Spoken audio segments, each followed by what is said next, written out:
Welcome to Outbound, where we talk about strategies and tactics to help people that do business development build deeper relationships with their ideal customers. Today on the show, I have Chad Nikhazy. Chad, welcome to the show. Can you give me a 30,000 foot overview of who you are and what you're up to? Yeah, sure. Thanks for having me, first of all. My name is Chad Nikhazy. I'm the Executive Vice President of Business Development at Provisions Group in Nashville, Tennessee. I've been with Provisions for almost 11 years now, leading the sales team. I'm a player coach, so both a bag-carrying sales executive, and also I lead a team of sales reps as well. Our firm blends IT engineering and architecture with IT staffing. So we're kind of a one-stop shop for all things technology for IT leaders nationwide. Been in business for 20 years. Awesome. So, Chad, what is your secret sauce? I mean, you've been doing this for 25 years, and you're leading in sales, so clearly you have something that's been working for you. So, what's your secret sauce for building relationships with your ideal customers? Yeah, well, I mean, I think I have succeeded because I have failed so many times. Right? It's kind of cliche, but in 25 years of selling, I've done all of the wrong things and learned from those as I went. What I've found out, certainly in my 11 years at Provisions, is you hear people talk about relationship sales and relational selling all the time, and I truly believe it. And it's how we do sales and business development at Provisions Group. One, because it was the only way I knew how to do it personally when I got to the company. So when I arrived at Provisions 11 years ago, I had no experience, no background in IT staffing. I didn't know what the hierarchies were, who to call on, how to navigate really the IT space or the staffing space. And honestly, that's why I got hired. So, backstory, a company that I worked at prior to Provisions for 10 years, I was there also. The executive who hired me there hired me because I had been a wrestler and because he had been a wrestler. He grew up in Michigan and liked wrestlers and understood the mindset and, appreciated who those people were. I was one of those people. I had no experience in that field of work either. He hired me to come work there just because I was a wrestler. And I figured it out, right? The mindset was right. I could run through the walls. And at Provisions, same deal. Our CEO had been an Ironman triathlon buddy of mine. So he knew me through triathlon. He knew I'd been successful in other places. And early on, I told him over coffee, I was like, hey man, I know nothing about IT. Like I forget my password or my computer breaks or something, like I'm ringing those guys up downstairs and saying, hey, no, I'm not going to put in a ticket. Like, just come up here. And in my mind, that's what IT did. It's like they reset my password, or back in the day, my iTunes isn't working right on my computer so I can listen to music. So that's what I knew about technology. And I shared that with Mark, our CEO. And I was downplaying it a little bit. And he was like, look, I'm not worried about that. Like, all I need you to do is talk to people and tell them the story of Provisions Group. What we're trying to do in the market, how we're trying to serve people. And I was good at that. I have lifelong friends. My best friends are people who became my friends in fifth grade. Like I was with one of them yesterday. So I see those guys every year, frequently. And it just makes sense to me. Like, you build a relationship with somebody and you maintain it and you're genuine and you share common experiences. And so that, to me, that is the secret to how we do sales and biz dev at Provisions. Is there is no secret. Like, you build a relationship with someone based upon, whatever problem they're trying to solve. You get introduced to someone, or even if you're doing cold or semi-cold outreach, and your interest is in serving them first. Like, what's important to you, and then you open the door and you allow someone to tell you their story, because people love to talk, and people especially love to talk about themselves. And so as a business development representative or a sales executive, if you can figure out how to allow people to tell you about themselves and the challenges they're facing, they'll start to open up this sort of opportunity for you to say, hey, I think that's a problem, that I can solve for you, or like, what issues is that creating for you in your business? Or a lot of times there's trickle down to like, what issue is that creating for you in your own life? Because you got this sort of looming technology thing that's keeping you super stressed out. So maybe a rambling answer to your question, but that's the secret is be nice and be genuine and, and try to solve other people's problems first without like pitching them a brochure. Don't pitch a brochure, find out why they're meeting with you to begin with, and then solve the problem for them. Yeah, so it sounds like you're pulling a couple themes out, and I'm hope I'm not adding extra to what you're saying here, but it's focusing on the relationship first. Treating that person like they're human, and obviously, if you're in sales, you have to be intentional about the relationships that you build, at least to a degree. You can't be spending your business development time meeting with people that there's absolutely no way that they're going to buy from you or influence the buyer or, provide some kind of introduction or something, so you have to be intentional, but it's still treating them like they're a person, not a transaction. And then, using the things that you use in normal relationships to build rapport and, doing it in a way that's authentic and meaningful, and not just, trying to get them to buy from you so you can hit quota and move on to the next. Yeah, that's exactly right. Like I said, when I got to provisions, I had no background in the field, but I was a hard worker, and I wasn't afraid of putting myself out there very early on. And a lot of times the posture was, I'm new. Like, can you be a mentor to me and help me understand technology better? I was approaching senior IT leaders with that posture. Like, I'm a lifelong Nashvilleian, and here's how we know each other maybe. And I'm new to this job in IT, and here's what we do basically. But, I could use some mentors to help me understand it. And people like to be made to feel important and smart. And so that helped me a lot in the beginning, because I really did need the help. So I built some relationships that way that then sort of spider web or branch out from there. You build one good relationship and it parlays into multiple others. I was doing things early on, like, I'm sourcing my leads through LinkedIn, and I'm not just searching for, Nashville, Tennessee, CIO, VP of IT. I'm searching for Nashville, Tennessee, CIO, VP of IT, wrestling, or triathlon, or things where I'm pulling words from their LinkedIn profile, or even from the internet somewhere. And I'm like, oh, okay, this guy wrestled at, I don't know, Iowa or whatever. And then I can go to them and say, hey, here's what I do. We have this common interest in, wrestling. Like, I wrestled my whole life. Or, I noticed that you have Ironman triathlon on your profile. And so I was kind of using that as a way to build shared history. And, you're not using that, but like, people want to talk to people that they can have a conversation that they're interested in, even if it's in a business setting. And so that was an early way for me to get started also, was leveraging hobbies.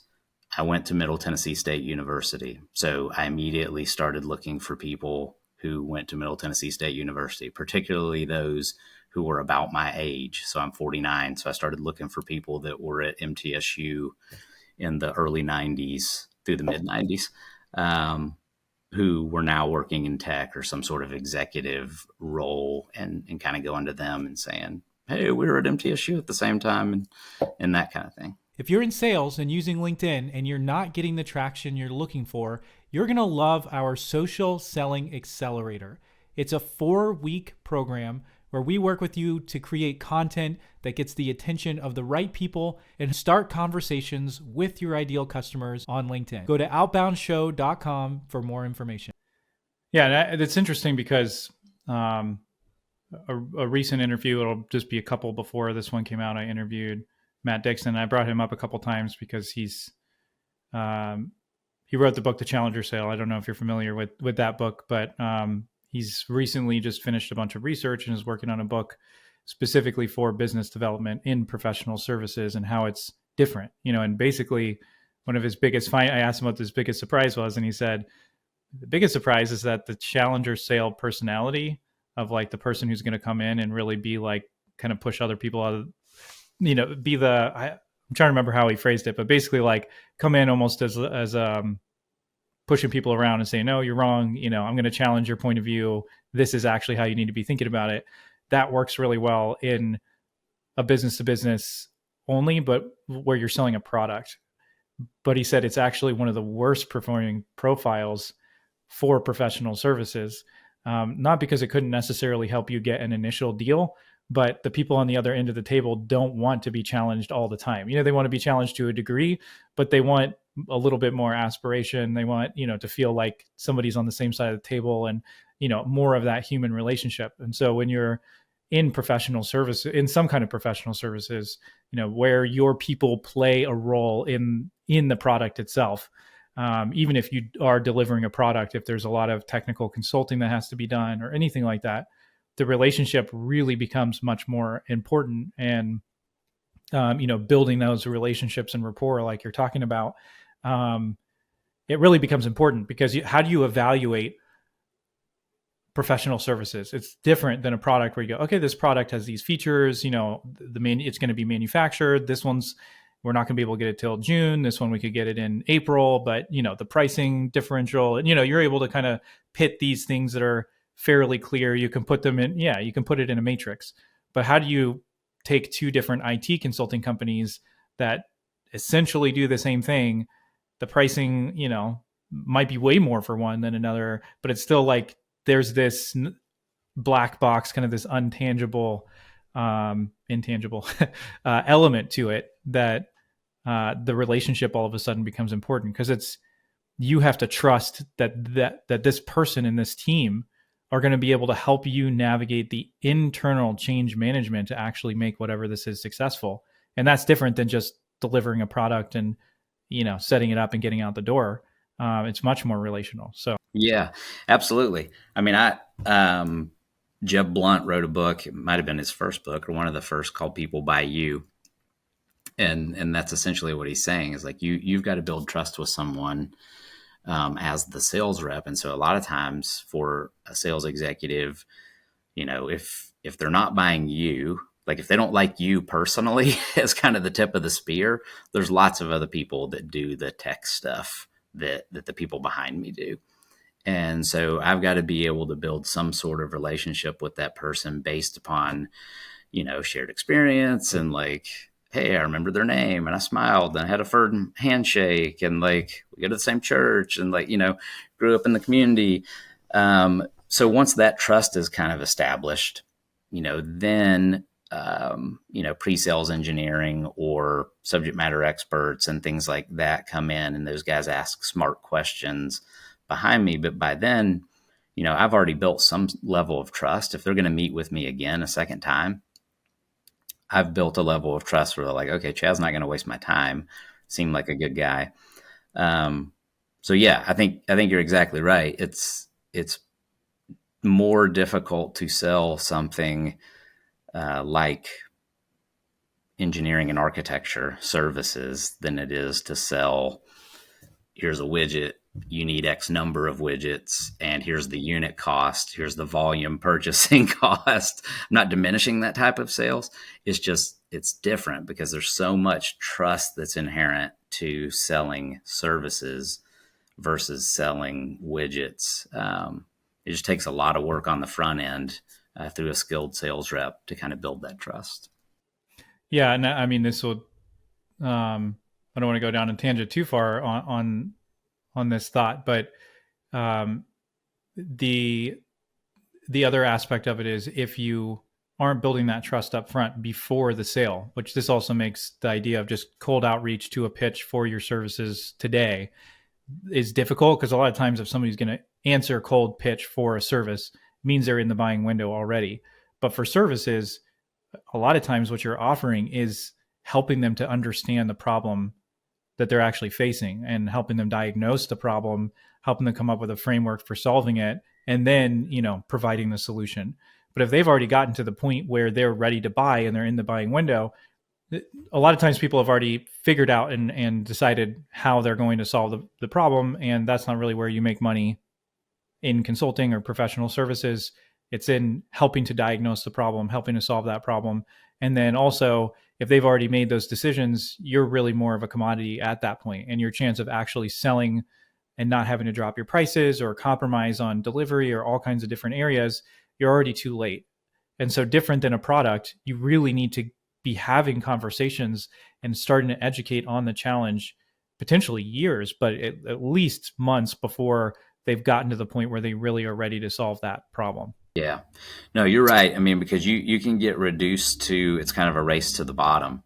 If they know they're going to buy something and they're just shopping rates, and you've gone into some kind of an RFP situation, it's just not ideal for consulting. Where with us, we're constantly selling value. We're lucky to have a product that represents great value for technology leaders. It's called Concierge IT. Concierge IT gives an IT leader fractional access to, I've got, Provisions has 150 full-time engineers and architects that we employ, who are spread across app dev, data and analytics, cloud, network security, CRM compliance, et cetera. So we have this really broad offering set, and leaders can access that team fractionally just as they need them. So, sometimes you need a network engineer, but you don't always need a network engineer. So use ours for a few hours this month. And you probably also need to be talking to our React Native development team because you're going to build a mobile app. And so you're using all these guys just fractionally as you need them. So that's of great value, because I can easily point to the problems we solve. Like, we solve capacity problems. You've got a lot of work to do, but you don't have enough people to execute it. Well, use this group of 150 people fractionally. And so now your capacity went from this to, so that solves a problem. Expertise. There's really niche technology out there, as you well know. And sometimes you just don't have someone on your team who has that skill set or that knowledge base. Well, we probably do, because we employ a bunch more engineers than you do. So use our guy. Budget control. So it allows you to control the budget. You can flex up and down. So I'm able to deliver value to people in a way where they recognize it. They may not even know they have a problem. They may see these as kind of like nebulous, like, oh boy, there's always more work than time. Like, yeah, that's a capacity problem. Or every time, the executives dream up this project, I got to go find somebody with a niche skill set and hire them. Well, maybe you don't. Maybe you just use our team fractionally. And so communicating that message, I'm fortunate that we have something that's meets a lot of needs. But that's really what I'm selling, is like, you got all these possible problems, and here's a single solution that kind of speaks to all of them. Yeah, I mean, and again, if you're getting into a situation where they've already defined it, they're basically right about to hire somebody in for this niche technology role, and they're probably only going to need that person for like 3 months, and then they're going to have to try to figure out what else that person's going to do with their time after that project's done. But if they've already made that decision and they've already going down the hiring route, if you reach out cold and that's your way to get into the relationship and to start doing that, I mean, it's possible, but it's an extremely hard sell, because then they've already got a budget, they've already got a rollout, they're already interviewing people, and now you're going to go, hey, you should totally rethink the way you're doing that. That's really hard. Whereas, if you've been building this relationship up front and doing that, much better chance that you're going to move forward.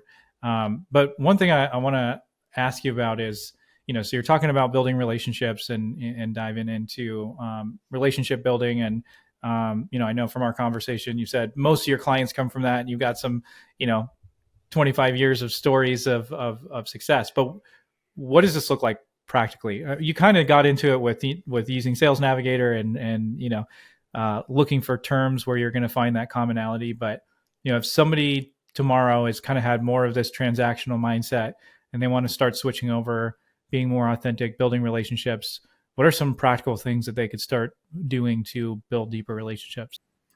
Yeah, I mean, sometimes we're at a competitive advantage at Provisions Group. I recognize this is not going to be relevant everywhere, but because we are um, an engineering consulting firm built on top of a staffing firm, we still do recruiting and staffing. And so frequently I meet people who are looking for jobs or who are open to the idea of a different job. And that's a different conversation that I get to have with someone, that really is impactful to them personally, like has nothing to do with their company or like a project they're trying to complete. We're talking about their career. So that gives me a little bit of an advantage when it comes to building a relationship, which I do frequently. And you're not using or abusing that access you have to that person. That's the thing that I'm always talking to our sales team about. Is like, if you meet with someone in the context of your relationship or conversation is, I'm going to help you look for a job, I'm going to help you find a job that you like better, well, then that's what you better do that.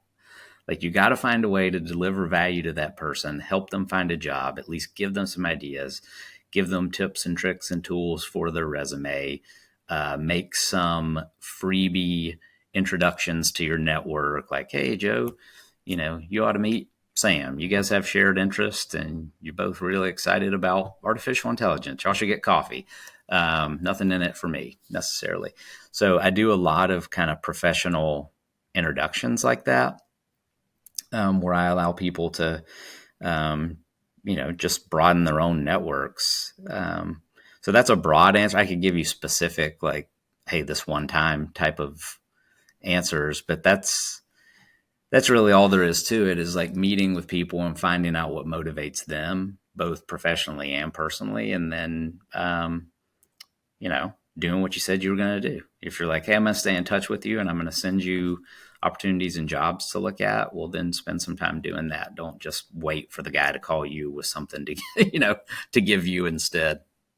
Yeah. So it sounds like being a very proactive, you're networking and building those relationships, being very proactive about adding value to your network, not just when there's a potential for there to be a business, but just doing that generally, and being very proactive about making connections, building the relationships, following through on what you promised to that person. And then that comes, well, so yeah, maybe then let's go into that. Tell me about a time when you've done that, where you were really just adding value to your network, where that turned into business for Provisions Group. Okay. And I can say one thing on following up, is I call it the big 100. The concept's not new to anyone. It's probably more like big 163 or something at this point. Like, it's not constrained by 100. But it's a list of people who I'm committed to staying in touch with, in my network.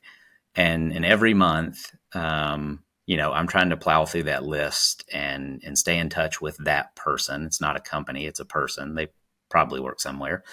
And adding some sort of touch or value to the relationship with them. And sometimes it's just as easy as, or as simple as, hey, Joseph, was thinking about you today, was curious how your job search was going. Or, hey, Joseph, you came to mind today. Last time we talked, I know you were thinking about doing XYZ, wanted to see where you're at. And so just staying in touch with people is important. And you're trying to provide more value than that in most cases, but just constantly being in front of people without being a badgering sales rep that's like hounding them, I think is important. So I use my big 100 for that. It also goes in Salesforce, right? Like, to be clear, like, has to get logged in the CRM or whatever you're using. But that's how I stay in touch with people. Specific example, in 25 years, I'll give you one story. I met with a guy who's become a really good friend of mine. We met for coffee one day. We were introduced by another mutual connection, and we're just talking about, he was looking for a job, was ready for a career change and was looking for a job. And over the course of coffee, I felt like, I don't know. There's just something at the time we were doing a Bible study on Wednesday mornings at Provisions Group. Um, we were actually reading Wild at Heart by John Eldredge. So not exactly a Bible study, but faith based book. So group of guys, and we're reading Wild at Heart, and I just felt compelled to ask this guy. First time I'd ever met him. We're having coffee together. We're having a great conversation about his kids and about his job search, and I just sensed like, hey, this is a good time. I feel prompted to do this, and so I invited him to come. It's like, yeah, on Wednesday mornings, like there's a group of guys. Some of them work at Provisions, some of them don't. But we get together and we're reading this book. It's kind of a men's, ministry and men's group book. It's called Wild at Heart. And, I'd love for you to come join us one Wednesday morning if you want to. I think at first he was a little like, oh, that was weird. But he did, so he started coming. And, came to our group for weeks and weeks and weeks and started to participate more and more, got to know more people at Provisions. We got to know each other a lot better, obviously, and we built a relationship that way. He eventually moved out of state, went somewhere else.